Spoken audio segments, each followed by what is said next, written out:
I think, it's a double-edged sword with this stuff. Whenever you're arguing with people about government policy that you want to change, there's the moral element where typically it's the government is punishing people with guns and throwing them in cages for stuff that you probably think that's not right. You shouldn't be throwing people in cages for that activity. But if the person you're arguing with doesn't share your moral view, then it's kind of hard just to get them to see that. And so then you appeal to sort of a utilitarian or a pragmatic argument. So I think both are important in the overall strategy in changing public opinion, but as you're going to see here, I'm going to just focus on the pragmatic elements to get people to see. So, for example, on this one issue, a lot of people, when you're talking to them about the drug trade, they'll say things like, but look at those animals out there, shooting each other up. Of course, they're bad people, and so we should lock them up. And the point is, the reason they're shooting each other, it's not because the act of selling someone cocaine turns you into a violent killer. It's government prohibition of selling cocaine leads violent killers to populate that industry and rewards them in proportion to how ruthless they are. So why is it that when it was illegal, people are shooting each other up, but yet when they legalize it, all of a sudden it turns into a legitimate business? I mean, you could say you still don't like it, and like a lot of people would think, oh, I wouldn't want to work in the tobacco industry selling cigarettes to people. Fine, but they don't shoot each other over it. So why is it? What is it about prohibition? So like I say, economists, this is obvious to them. They can answer this quite easily.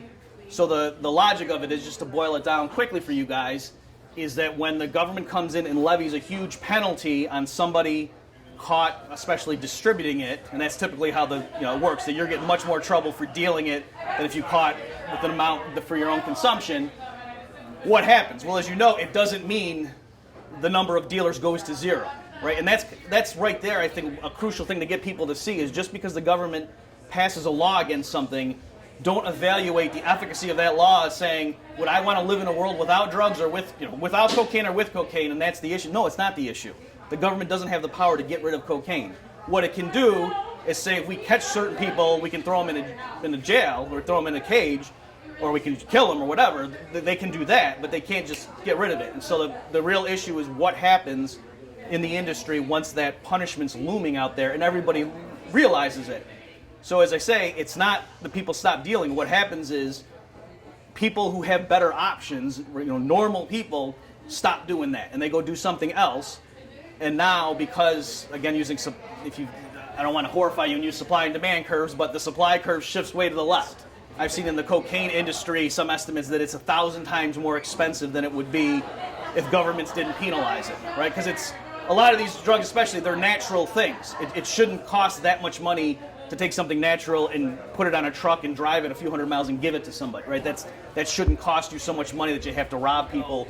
It's the reason it's artificially expensive is because of the prohibition. And what's ironic is, if you read like scholarly thing by people from public think tanks and so forth who have PhDs in sociology or criminology who are for the drug war, that's what they will say. That one of the marks of success is to say, look how much we've increased the price of this, meaning it's making it harder for the public to get their hands on this, right? They don't want it to be cheap because they want it to be hard to get. But on the flip side, if you're worried about drug addicts robbing people to get their next fix, the last thing in the world you want to do is make heroin 1,000 times more expensive. That's just stupid. If that's the issue, if people are saying, oh, part of why we're against the distribution and sale of drugs, we want to keep it illegal, is we're worried about the users hurting themselves.